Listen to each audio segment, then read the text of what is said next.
When we think of early strategy RPGs in gaming, many fans will likely recall games like Fire Emblem or Heroes of Might and Magic first. But if you were a Sega Genesis kid, there's likely another that had your interest: Shining Force. This fantasy RPG was first released in 1992 and established on a solid foundation on which Sega would create a number of further titles in the same vein.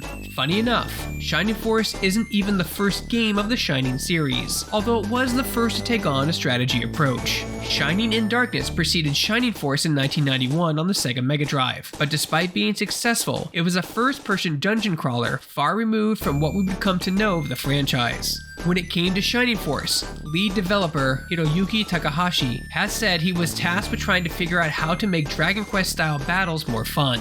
In an interview in May 2012, Takahashi recalled that it was an obscure Japanese PC game called Silver Ghost that gave him the idea to control multiple units on a field singularly and strategically. The result ended up being a rich and enjoyable tactical experience, in which players use different classes of characters to engage into first combat, leveling and collecting new skills, as well as eventually being promoted to stronger units. Player expression was quite incredible in Shining Force, where you could collect around 30 characters, but could only utilize 12 of them in the battle at a time. Shining Force is also so beloved that it has been re-released several times over in Sega collections, and even on Nintendo Switch Online's plus expansion pass game libraries.